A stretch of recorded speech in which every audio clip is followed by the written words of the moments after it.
John Jones versus Tom Aspinall has all the makings to be the biggest heavyweight fight in UFC history, and I think that's the fight that they're going to make next. John kind of alluded to it. He didn't say Tom's name specifically in the post-fight speech, but he goes, look, there's some things that you guys want.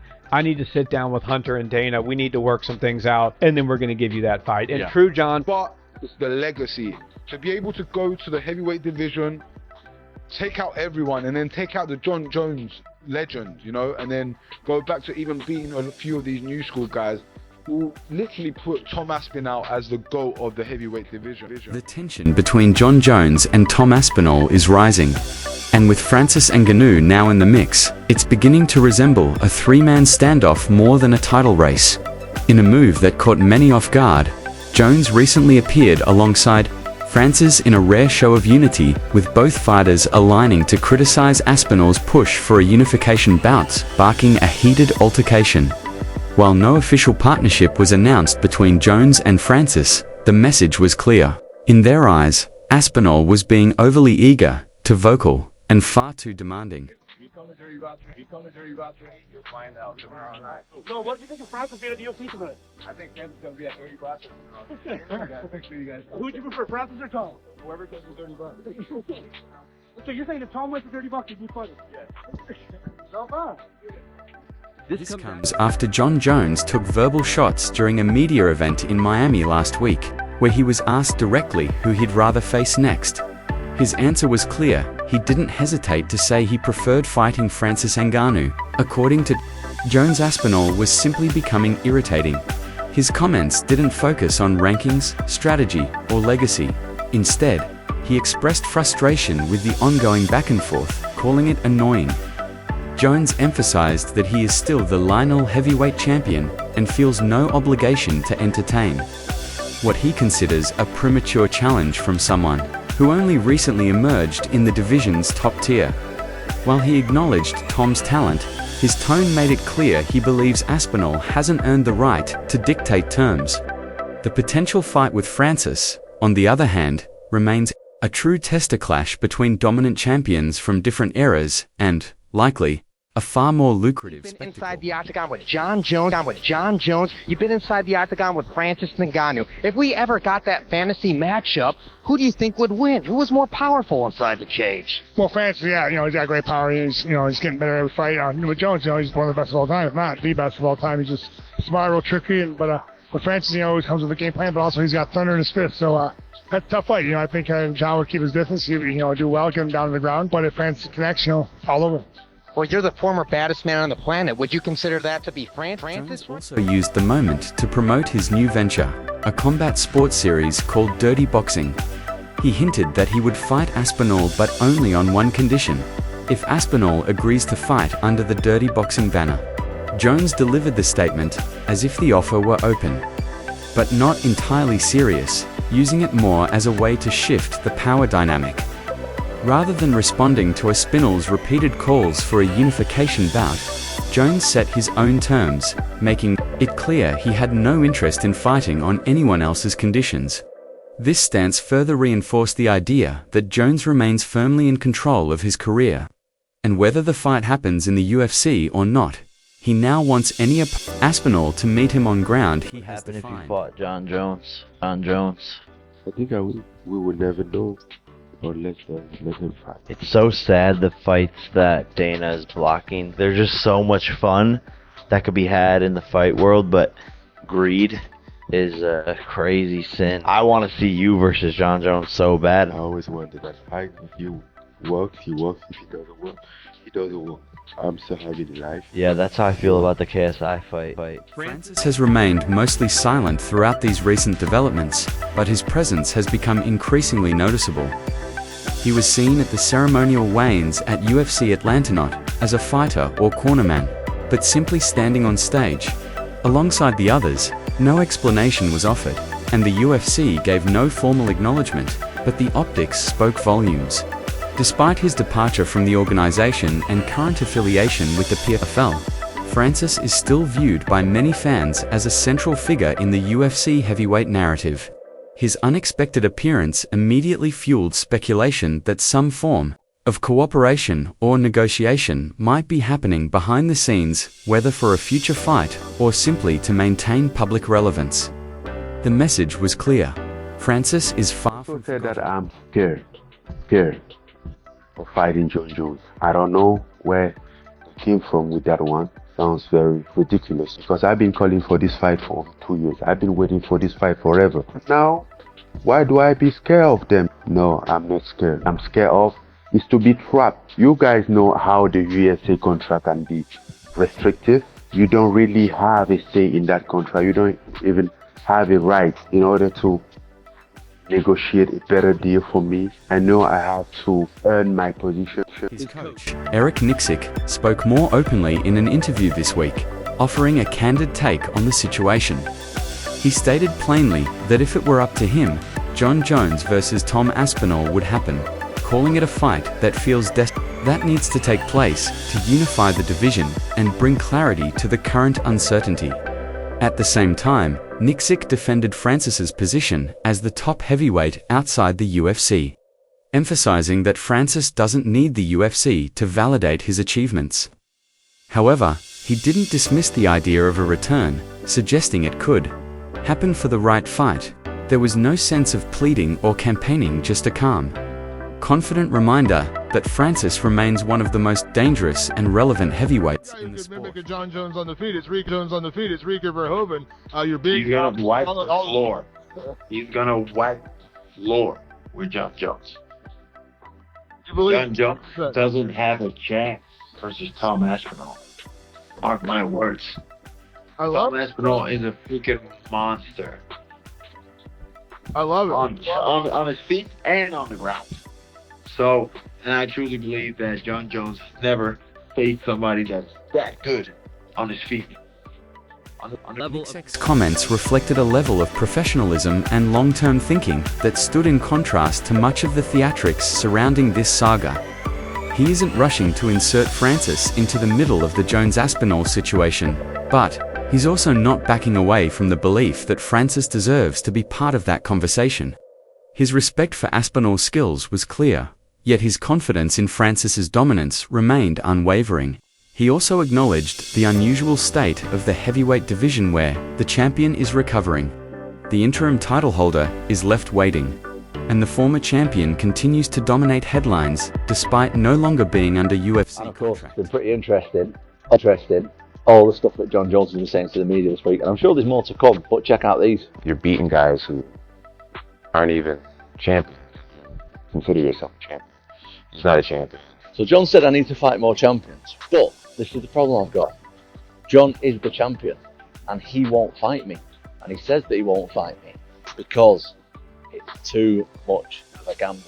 Aspinall to me is no different. Michael Bisping added his voice to the discussion earlier this week with a pointed critique of how the situation is being handled, stating outright that John Jones is avoiding Tom Aspinall. His frustration was directed at both Jones and the UFC, questioning the purpose of creating an interim title if there was no intention to follow it up with a unification bout. Bisping didn't present his remarks as speculation, but as plain truths, arguing that the sport's integrity suffers when champions begin picking and choosing which challenges they deem worthy. In his view, once a championship belt is involved, it's no longer about personal preference, it becomes a matter of professional responsibility. News revealed between John Jones and Tom Aspinall. Dana White has come out and said John Jones accepted the fight against Tom Aspinall. They've since gone back on that, and now they are back to square one. He's now less sure that the fight's going to happen. Incredible news that John actually accepted this fight, got an offer that he was willing to say yes to. And it seems Aspinall hasn't said much publicly this week, but his silence is only fueling the growing sense that he's being left in limbo. Despite holding a belt that should guarantee a title shot, he's watching the reigning champion promote side ventures, dismiss him in interviews, and redirect attention toward a fighter who isn't even in the UFC anymore. For someone trying to build momentum, this kind of stalling can be frustrating and damaging. His performances have been dominant. His recovery from injury is complete, yet he remains on the outside of the main event picture. Every time the topic, resurfaces, he's framed as the one chasing while Jones and Francis continue to position themselves as the ultimate prize.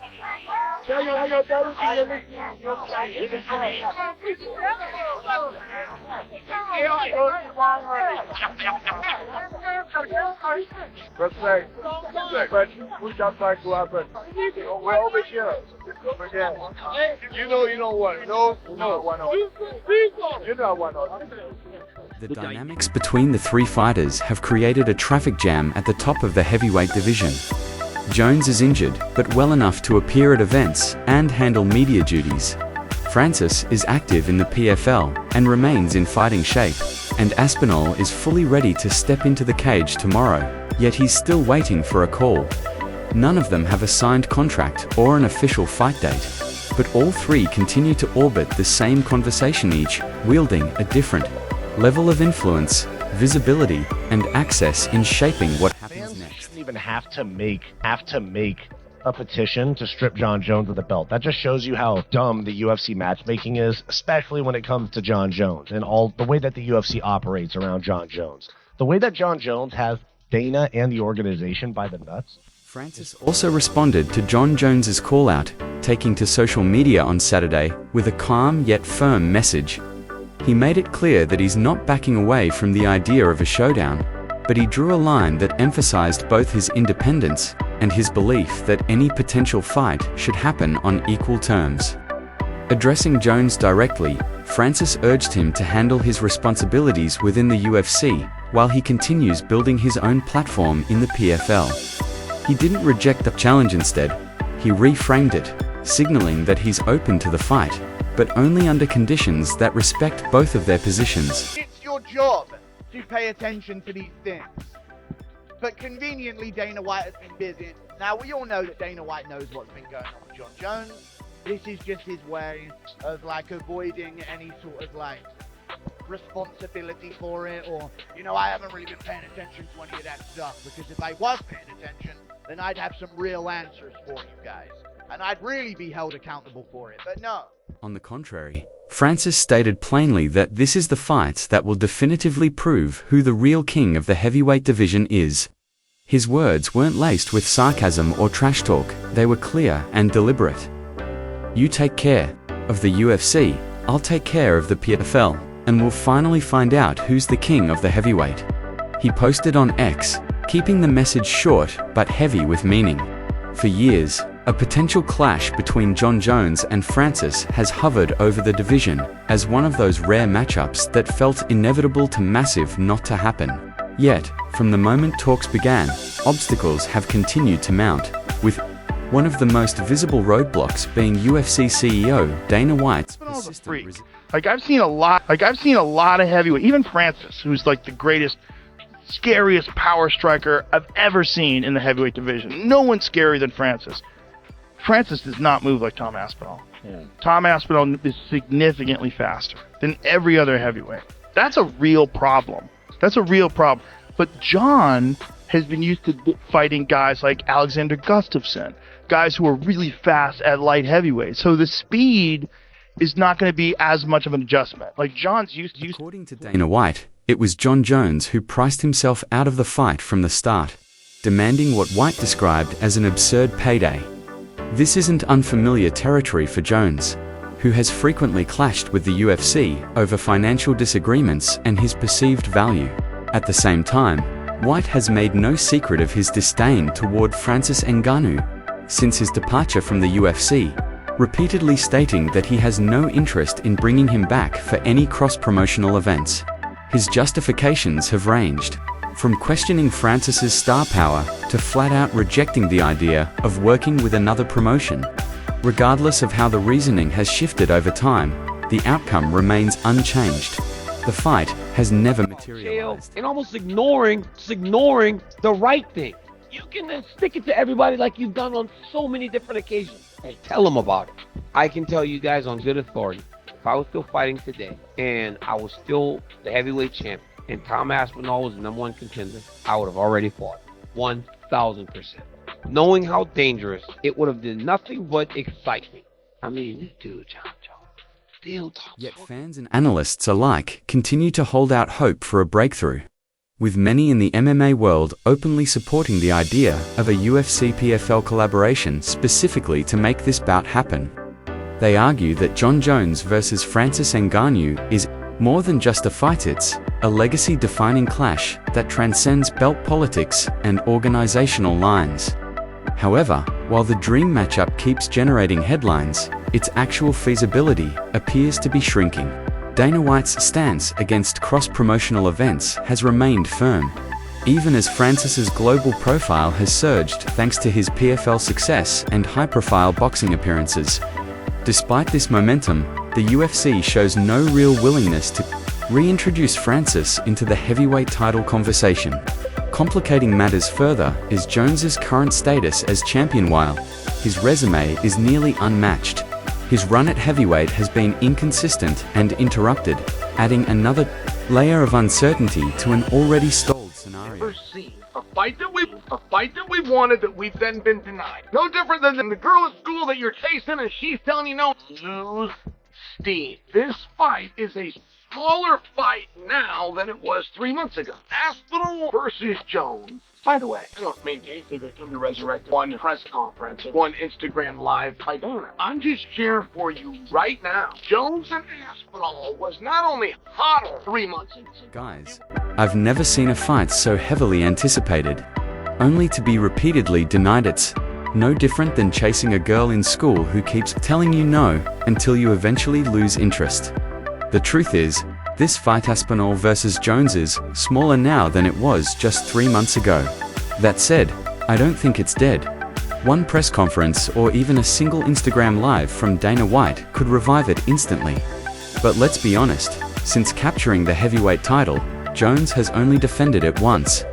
The rest of his reign has been defined by injuries, stalled negotiations, and repeatedly sidestepping interim champion Tom Aspinall. Critics have taken notice, including fellow champions. Alexander Volkanovski, one of the most respected, long-reigning champions in the featherweight division, recently addressed the issue on the Overdogs podcast. He didn't hold back, stating clearly that a true champion needs to defend their title actively. Yeah, that's off the table now. The Alex Pereira fight, heavyweight or any other weight really. I mean, I guess you could still fight him at light heavy, I guess, but it won't be for a title. Yeah, John, there's only one thing to do, mate. Sign the contract and let's get a date going. I know we seen last night Dana White was talking. Listen, Jon Jones definitely wants to fight. Just when and where is what we're working on now. So we're waiting for that. Volkanovski acknowledged Jon Jones's legendary status, even calling him the GOAT, but made it clear that such accolades don't justify prolonged inactivity. While he didn't attack Jones directly, he strongly implied that refusing to fight or stalling a division erodes the credibility of the championship. His remarks carried added weight, especially considering his own track record consistently stepping up, often on short notice, and facing every challenger without hesitation. What did you just make of that? Every human on Earth was DMing it to me, and yeah, I saw it. I mean, I know you say you always listen to the fans and give the fans what they want. I'm just curious what you make of that. How many fans are there worldwide now? Like, what's the number? It's like 400 million or something like that. 130,000 people want to see it strip. Sure. It's not enough. I'm not a fan of that. It's kind of fun. Behind the scenes, PFL chairman Dan Davis has been actively raising the stakes, publicly declaring that he's willing to offer Jon Jones $50 million to make the fight with Francis Ngannou happen. It's a massive figure far beyond anything Jones has ever earned in the UFC, and, while it's unclear whether the offer was formally extended, Davis's bold statement speaks volumes about the PFL's ambitions. They clearly view a Jones versus Francis matchup as a landmark event, one capable of shifting the power dynamics in MMA. However, the main obstacle remains Jones's UFC contract, which tightly binds him to the organization and effectively blocks any cross-promotional possibility for now. News revealed between Jon Jones and Tom Aspinall. Dana White has come out and said that Jon Jones accepted the fight against Tom Aspinall. He's since gone back on that, and now they are back to square one. He's now less sure that the fight's going to happen. Incredible news that John actually accepted this fight, got an offer that he was willing to say yes to. According to UFC veteran and analyst Dan Hardy, Jon Jones's UFC contract may be the single biggest barrier keeping fans from getting the fight they want. Speaking to Bloody Elbow, Hardy expressed doubt that either the Francis or Aspinall matchups will happen anytime soon, not because Jones is avoiding them, but because he may not have the freedom to accept outside offers. Hardy also pointed out how frustrating that must be for Jones himself, saying, "Imagine being offered $50 million and not being able to take it." So guys, subscribe to my channel for more updates and behind the scenes insights from the fight game.